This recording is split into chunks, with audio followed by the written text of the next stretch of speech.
గౌతమ్ కూడా ఎలిమినేటెడ్ అని కింగ్ చెప్పగానే హౌస్లోని అందరూ షాక్ అయ్యారు.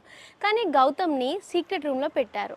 సో ఆ సీక్రెట్ రూమ్లో ఉన్న గౌతమ్ అందులో నుంచి బయటికి వచ్చిన తర్వాత అందరి ఫేస్ రియాక్షన్స్ చూడాలి అంటూ ఒక్కడే పిచ్చి పిచ్చిగా గట్టిగా అరుస్తూ కొట్టిన డైలాగ్స్ వింటే అందరికీ కొంచెం వింతగా అనిపించింది.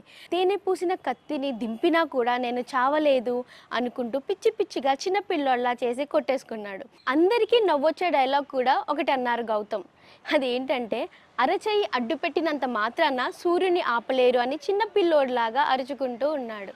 సో బిగ్ బాస్ గౌతమ్ని హౌస్ లోపలికి పంపించిన తర్వాత అశ్వత్థామ ఈజ్ బ్యాక్ అంటూ గట్టిగా అరుస్తూ ఎంట్రీ ఇవ్వడంతో హౌస్మేట్స్ అందరూ చూసి షాక్ అయ్యారు.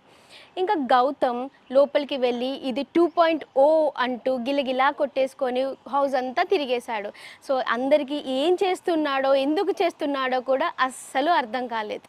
హౌస్లోకి రాగానే అతనే బిగ్ బాస్ లాగా అందరినీ సోఫాలో కూర్చో అని అంటే వాళ్ళందరూ నువ్వు కాదు బిగ్ బాస్ చెప్పాలి అని కౌంటర్లు వేశారు. గౌతమ్ శివాజీని ఎంటర్టైన్మెంట్ అంటే ప్యాంట్ తీసి తిరగడం కాదు అని క్లాస్ పీకాడు. దాంతో శివాజీ ఫైర్ అయ్యి నేను యాక్టర్ని 100 సినిమాలకి పైగా చేశాను, నేను ఎలా అయినా చేస్తాను అని ఫుల్గా ఫైర్ అయ్యాడు. ఇది ఇలా అవ్వడంతో బిగ్ బాస్ గౌతమ్కి ఒక మంచి ఛాన్స్ ఇచ్చారు. అది ఏంటి అంటే అయితే ఒక పర్సన్ని డైరెక్ట్ నామినేట్ చేయాలి, లేదు అంటే ఒకరిని సేవ్ చేసే పవర్ ఇచ్చారు.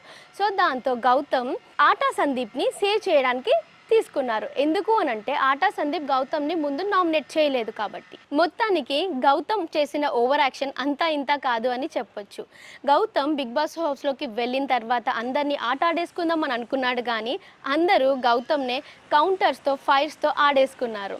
సో ఎవరి ఆట వాళ్ళు ఆడినా కూడా బిగ్ బాస్ మాత్రం అందరితో ఆడేసుకుంటున్నారని చెప్పొచ్చు. చూసారు కదా, ఇలాంటి మరిన్ని అప్డేట్స్ కోసం మన ఛానల్ని సబ్స్క్రైబ్ చేసుకోండి.